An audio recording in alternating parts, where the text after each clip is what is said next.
Hello friends, and welcome back to r/ProRevenge. Let's start our video with a story in which a horrible customer got what he deserved. But before we begin, don't forget to subscribe to our channel if you're new here and turn on notifications so you don't miss a new video every single day. Here we go. A customer decided to insult me and my coworkers. I work at a company that primarily supports hotel Wi-Fi, and taking calls from guests needing help connecting is part of that. Part of my job at the time of this happening was being an escalation point for unresolved guest problems. One time, roughly 2 years ago, there was some huge hurricane going through Florida, so a lot of our hotels in Alabama and northern Florida were packed with people evacuating their homes. Most people staying at these hotels were bringing most of their possessions as well. Anyways, I got a message from the guest support team asking me to take a call from one of these guests from Florida so I could help them connect the dozen or so devices they had to the Wi-Fi. For some reason, they were refusing to connect and Tier 1 support couldn't resolve it. I started talking to the guy and he's immediately hostile towards me and gave me the whole, "I know what I'm doing, I'm tech savvy" stick. I shrugged it off, and after about 30 minutes, I was able to get every single one of his devices connected. After that, he was still incredibly PO'd and started ranting about how incompetent the employees he'd been previously talking to were, and being upset at me because it took so long to get his crap connected too. I forgot most of the profanity he was spewing at me, but I'll never forget him saying, "Your techs are worthless, you should hang them from their effing intestines." At this point, I should have just hung up on him, but I froze up a little and let him continue.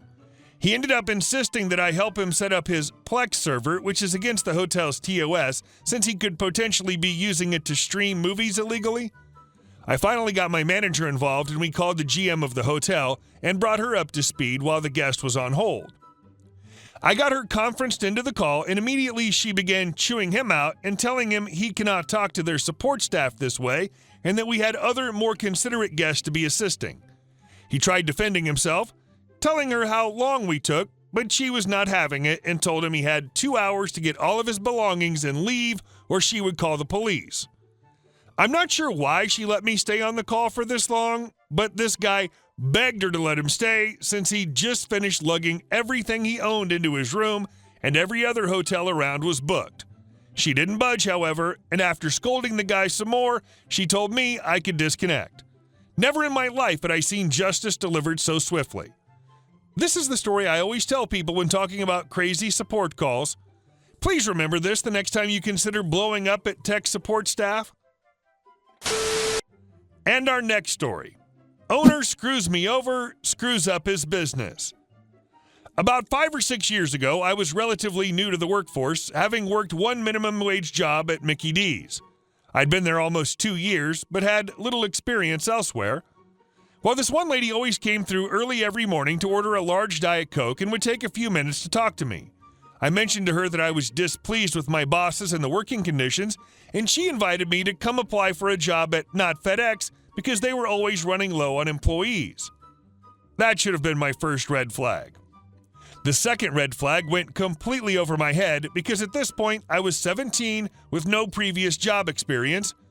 When I walked in for an interview, the boss, who I'll call Jeff because it sounds close enough to his name to allow him to remain anonymous, told me it'd take 5 minutes. I wasn't asked about my relevant experience, my goals within the company, or even told what position I was applying for. I assumed all interviews were different and went along with it and started the next week with training. Everything went well for the first month. I basically just packed boxes, took down customer information, and sorted mail into the mailboxes we managed. The real trouble started after I was given my 1-month performance review. I was deemed to be a valuable asset to Jeff's franchise, and rightfully so. At 17, I was able to lift more and work better than the 20 and 30-something employees, and due to the work ethic my parents drilled into me, I was never slacking off while at work. I was then informed that I would be swapping between Jeff's 2 franchises, roughly 30 miles apart. For context, the franchise that I applied to work at was roughly a mile from my house, so I could walk if I couldn't get a ride. Every other day, I had to drive out to the location and somehow justify this with my slightly above minimum wage job. Overall, my boss was a massive douche. His physical appearance could best be described as troll-like, with a shirt almost bursting, the top always undone to showcase his aging chest hair, and a face not unlike that of A&F owner Mike Jeffries. He openly cheated on his wife, bragging to coworkers about it constantly. He charged people $1 for any amount of extra tape they needed on their package, despite the fact that we roughly got 2 rolls for that price in bulk. He had a special price calculator installed on the computers that charged people roughly 10% more than the package would be elsewhere. He would push employees, who he insisted didn't work in customer service but sales, to never offer anything less than 3-day shipping, even though we offered standard 7+ days and even cheaper options. I watched him actively lie to customers, claiming it was the price they had to pay, blah, blah, blah, and almost yell at them to go to another store if they didn't like it. But I digress. Now, here was the first jerkish thing my boss did to me specifically. Until this point, I was only working around 20 hours. After I graduated to working at both stores, Jeff had me sign a brand new W-2 for his second store, which was under a different company. He owned both, naming one Blue, named for a .44 caliber bullet, and Blue, proper name for a visible light. Again, I had very little idea that this was wrong because I never had to deal with this before. He proceeded to add another 20 or so hours to my schedule, bringing me up to 40 hours or more, but since I worked for 2 separate companies, I never earned a dime of overtime or benefits of any kind. At this point, I started accruing more and more duties as my boss and coworkers started to trust me more and more. By my 4th month of employment, out of a total of 8, I was performing managerial duties such as opening the store, counting the registers, closing the store, ordering products such as boxes and tape, and preparing shipments for transport. The work alone justified a raise, not to mention the hours I was being asked to work. However, when I floated this idea by my boss, he very rudely insisted that since he had a manager for each store already, I was just doing my job and couldn't earn a cent more. Then came the second jerkish move. We had a large company contract drop some stuff off with us. A telecom company, we'll say, rhymes with AT&T. Customers would bring in their old cable boxes, wires, remotes, and the like, and we'd scan them and ship them back to AT&T, the company that legally owned all this hardware. The customers would not pay us a nickel, but the telecom company would pay almost double what it actually cost to ship the package. There's no way Jeff could look that gift horse in the mouth and decide he was still owed the stable and all the horse's tack as well, right? Surprise, surprise. Jeff had to take it one step further. Any and all parts, cables, Wi-Fi adapters, USB drives, and the customer returned to us that didn't have a scan tag on them, Jeff would pull aside and either strip for copper or sell on eBay, and he would force us, the employees, to package his eBay sales or copper wiring into boxes and ship them for him. He even popped batteries out of remotes and recycled them somewhere to get a tax credit. None of his employees ever saw a penny of this money, not that I would have accepted it. We estimated he raked in roughly $3,000 or $4,000 a month just from stealing alone. For those of you bad at math, that's the price of 2 brand new 2018 Honda Civics. The revenge. The third and fourth final jerk moves are what solidified my hatred for this boss and my desire to strike back. They both came in the same week, roughly the same time, and both viscerally repulsive. My favorite coworker had recently gotten pregnant, and although the father had gotten the hell out of Dodge when he found out, she was doing very well for herself. She and I frequently closed together, and she promised he'd bring the baby to sit in the back for dole hours we had to kill from 6 to 10.